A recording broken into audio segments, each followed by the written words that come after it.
regarder par terre, c'est le défaut le plus répandu. C'est peut-être le cas dans lequel vous êtes aujourd'hui. Vous ne comprenez pas pourquoi vous prenez un petit peu des taxis ou des georgettes où votre cheval fait des petits pieds. Et vous entendez constamment votre enseignant qui vous dit mais regarde pas par terre, regarde pas par terre. C'est pas facile à ne pas regarder par terre et on va voir comment essayer de s'en débarrasser et surtout pourquoi c'est important de ne plus regarder par terre. Alors, en fait, il faut que vous vous imaginez que puisque vous regardez par terre, quand vous abordez un obstacle, vous vous focus sur le pied de l'obstacle. On appelle le pied de l'obstacle en fait tout en bas, quoi, si vous voulez, le sol de juste devant l'obstacle, c'est le pied de l'obstacle. Si vous vous focus là-dessus, on a tendance à dire en équitation que on va là où on regarde.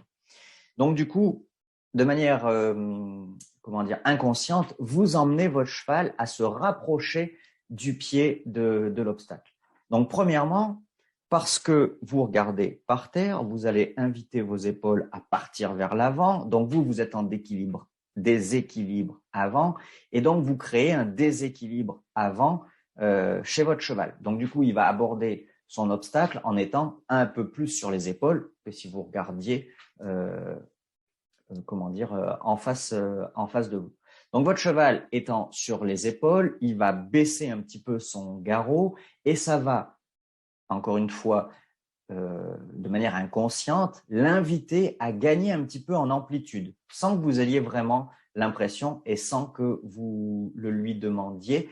Il va désengager un peu ses postérieurs, répandre un petit peu son dos, c'est-à-dire allonger un petit peu son dos, baisser son garrot et gagner un peu en amplitude, ce qui bien souvent peut vous emmener sur une place un petit peu trop près, un petit peu dans le pied. Et si à un moment donné vous étiez déjà, alors que vous vous tenez bien, enfin si vous imaginiez que vous vous tenez bien, vous étiez déjà sur une place un petit peu trop près, et ben du coup comme vous regardez par terre, que vous le laissez se déséquilibrer, que vous le laissez gagner en amplitude, ben du coup cette place un petit peu trop près se transforme en suppression de cette place-là pour décoller sur celle d'avant. Et là du coup au lieu d'être un petit peu trop près, vous vous trouvez carrément trop grand.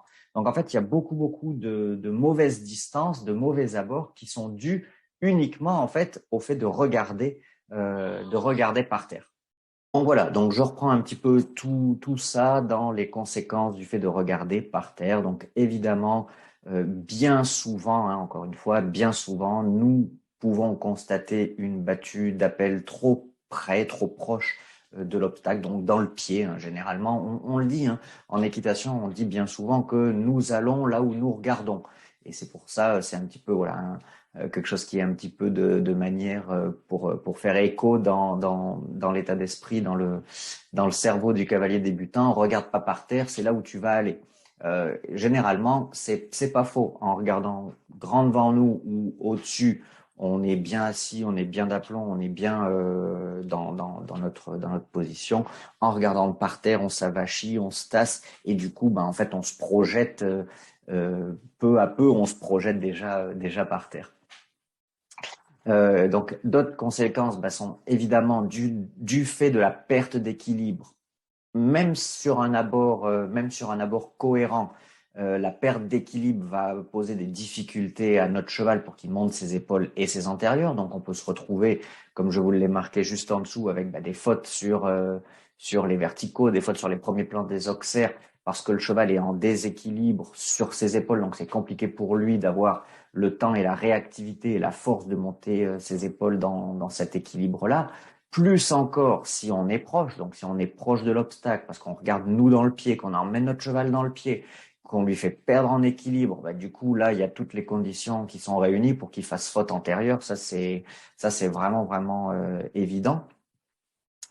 On peut se retrouver évidemment du coup avec des georgettes, parce que le cavalier en fait lui il est concentré, connecté à regarder par terre, et puis du coup il se déconnecte un petit peu de l'obstacle, et puis hop du coup tac, il part bien avant son cheval, pensant que c'est le bon moment, et puis du coup le cheval lui refait un petit pied parce que il se retrouve en déséquilibre et qu'il se sent pas capable de partir un peu grand, parce que bien souvent, c'est ça aussi, c'est qu'en fait, on a le cavalier qui regarde par terre et qui a les épaules un petit peu devant comme ça, et qui en fait, qui bourrine, en espérant pour une fois pas décoller trop près, et bah, du coup, le cheval, lui, n'est pas dans les dispositions pour faire ça, et donc, du coup, vient retaper une foulée.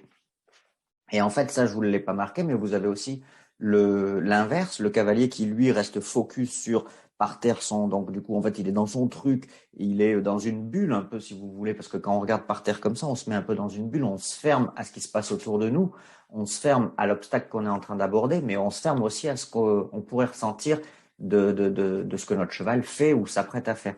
Et donc, du coup, nous, on est focus sur par terre, notre obstacle, notre obstacle, notre obstacle.